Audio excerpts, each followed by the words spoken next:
రూపాయలు ఆడపిల్లల తరఫున వడ్డీ చెల్లించినాం. బతుకమ్మ చీరలలో కూడా దోపిడీకి పాల్పడితే బ్రహ్మాండమైన చీరలు ఈరోజు ఇందిరమ్మ చీరల్ని మనం పంచిపెట్టినాం. ఆయన ఇచ్చిన పథకాలు అన్నిటికన్నీ కొనసాగించి ఒక్క అవినీతి నాపితే ఇన్ని పథకాలు చేసినాం. ఇన్ని పథకాలు ఈరోజు మీరు ఇంతమంది ఉన్నారు, మీరు ఎవ్వరు మాట్లాడతలేరు. రేషన్ కార్డు ఇవ్వలేదా, సన్నబియ్యం ఇవ్వలేదా, 200 యూనిట్లు ఉచిత కరెంట్ ఇవ్వలేదా, 24 గంటల వ్యవసాయానికి ఉచిత కరెంట్ ఇవ్వలేదా, ఇందిరమ్మ ఇండ్లు ఇవ్వలేదా, ఫీజు రియంబర్స్మెంట్ చేయలేదా, ఆరోగ్యశ్రీ 1 ఇయర్లో 2600 crores ఇచ్చిన Aarogyasri and CM relief fund 500 rupees bonus ఇచ్చినాం. అంతకుముందు ఒడ్లు వండిస్తే ఊరేసుకుంటూ అంటే కనీస మద్దతు ధరతో పాటు 500 రూపాయలు బోనస్ ఇచ్చినాం. 3000 కోట్లు బోనస్ పే చేసినాం. డైట్ ఛార్జెస్ 40% పెంచినాం. కాస్మెటిక్ ఛార్జెస్ 200% పెంచినాం. బడి పిల్లలకు బ్రేక్ఫాస్ట్ ఇచ్చినాం. లంచ్ క్వాలిటీ పెంచినాం. ఏ స్కీమ్ ఆపినాము? 8,21,000 కోట్ల రూపాయలతో ప్రభుత్వాన్ని అప్పచెప్తే కేసీఆర్ ప్రజలకు ఉపయోగపడే మొదలుపెట్టిన స్కీమ్ లేదా ఉమ్మడి ఆంధ్రప్రదేశ్ నుంచి మనకు వారసత్వంగా సంక్రమించిన ఒక్క స్కీమ్ అయినా ఏదన్నా ఆపినా? అదనంగా ఇన్ని స్కీమ్లు ఇచ్చినాయి కదా, మీరు ఎందుకు ధైర్యంగా మాట్లాడతలేరు? ఎందుకు ఘాటుగా తిప్పికొడతలేం? మనం టెంపుల్స్ కావచ్చు, ఎండోమెంట్స్ కావచ్చు, వెల్ఫేర్ కావచ్చు, డెవలప్మెంట్ కావచ్చు, సుదీర్ఘకాలంగా ఉన్న వర్గీకరణ కావచ్చు, 100 సంవత్సరాల నుంచి వెనుకబడిన కులాల లెక్కలు లేకపోతే లెక్కలు తీసినాం కదా. ఏదైనా ఈ 30 నెలల చెయ్యని పని ఏదన్నా ఉందా? 67 వేల మొత్తం హిస్టరీ తీసుకోండి, ఏ స్టేట్ కానీ ఎగ్జాక్ట్ 15 నెలల 67,618 ప్రభుత్వ ఉద్యోగాలు నియమించిన ప్రభుత్వం ఏదన్నా దేశంలో ఉందా? వీళ్ళందరు ప్రభుత్వ ఉద్యోగులు కదా, ఇచ్చినాం కదా. మొత్తం డిపార్ట్మెంట్ వైజ్ అసెంబ్లీలో పెట్టినా రేపు అందరినీ కావాలంటే ఎవరైనా ఛాలెంజ్ చేయమని పరేడ్ గ్రౌండ్ అందరినీ మొత్తం లెక్క పెట్టి 1 by 1 ఫేషియల్ రికగ్నేషన్ యాప్ పెట్టుండ్రి. మొత్తం ఎంతమంది ఉద్యోగాలు ఇచ్చినో లెక్క తీయాలి.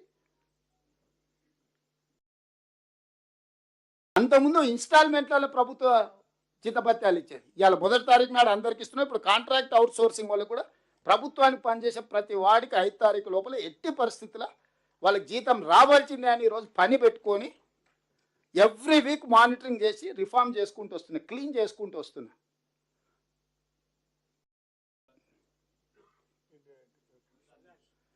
వరిధాన్యమే కాకుండా integrated schools, education system reforms ఎంత ఎవ్రీ ఇయర్ 56,000 తగ్గుకుంటూ పోయారు గవర్నమెంట్ స్కూల్స్లలో. లాస్ట్ 2 ఏళ్ళ నుంచి లాస్ట్ టైం 50,000, ఈసారి 1,50,000 స్టూడెంట్స్ పెంచారు. ఫస్ట్ టైం గవర్నమెంట్ గ్రాఫిక్లో పెరుగుతుంది గవర్నమెంట్ స్కూల్స్లలో. పిల్లలు నమ్మకంతో జాయిన్ అవుతారు. అన్ని టెంకాయలు కొట్టిపోయిండు, టిమ్స్, నిమ్స్, అల్వాలు, ఎల్బీ నగరు, వరంగల్, ఉస్మానియా అని టెంకాయలు కొట్టుడు తప్ప తట్ట మట్టన్న తీసిండా? అన్ని ఇవాళ మనం కంప్లీట్ అయితే వాడు పోయి ఫోటోలు దిగుతుండు. శిల్పారామంలో ట్యాంక్ బండ్ మీద పోయి ఆ మధ్యలో సెల్ఫీ దిగి సెల్ఫీ డబ్బా కొట్టుకోడు. ఎవడా మీ తాత కట్టినాడు శిల్పారామం. ఇప్పుడు సేమ్ సనత్ నగర్ టిమ్స్ దగ్గర పోయి ఫోటోలు దిగుతున్నాడు సిగ్గు లేకుండా. దేవుడు సిగ్గు ఎట్లా పెట్టలేదో నాకు అర్థం కాలే. వాళ్ళ డిక్షనరీలోనే లేనట్టుంది సిగ్గు అని పదం. కుటుంబం మొత్తం సిగ్గు తప్పిపోయారు. ఇప్పుడు కుటుంబానికి మొత్తం తెలంగాణలోని అన్ని కుటుంబాలకు అసలు 5 లక్షల లైఫ్ ఇన్సూరెన్స్ చేయాలని పెట్టుకున్నాం. రేపు ఇందిరమ్మ బర్త్డే రోజు అఫీషియల్లీ కంప్లీట్గా తెలంగాణ రాష్ట్రంలో పుట్టడమే అదృష్టం అనే విధంగా ఈరోజు ప్రతి వాడికి తెలంగాణలో ఉన్న ప్రతి కుటుంబానికి 5 లక్షల రూపాయలు ప్రభుత్వమే ఇన్సూరెన్స్ కడుతుంది. ఎక్కడన్నా దేశంలో ఈ పథకం ఉందా? ఎక్కడన్నా దేశంలో సన్నబియ్యం ఉందా? ఎక్కడన్నా దేశంలో సంవత్సరంలో 67,000 ఉద్యోగాలు ఇచ్చిరా? ఎక్కడన్నా అడిగిన వాళ్ళందరికీ రేషన్ కార్డులు ఇచ్చిందా? ఎక్కడైనా భారతదేశం మొత్తం మీద పేదవాడికి ఇస్తే 5 లక్షల రూపాయలు ఉచితంగా ఇచ్చే పథకం భారతదేశంలో ఎక్కడన్నా ఉందా? నేను ఛాలెంజ్ చేస్తున్నా ఎవరినైనా. ఆరోగ్యశ్రీని కూడా 10 లక్షలు చేసిన. గల్ఫ్ బాధితులు చచ్చిపోతే 5 లక్షల రూపాయలు ఆ కుటుంబానికి శవాన్ని తెప్పించడమే కాకుండా ప్రమాదవశాత్తు చనిపోతే 5 లక్షల రూపాయలు ఆ కుటుంబాలను ఆదుకోవడానికి కూడా పథకం పెట్టిన. అక్కడనే వినోద్ గారు ఉన్నారు కదా.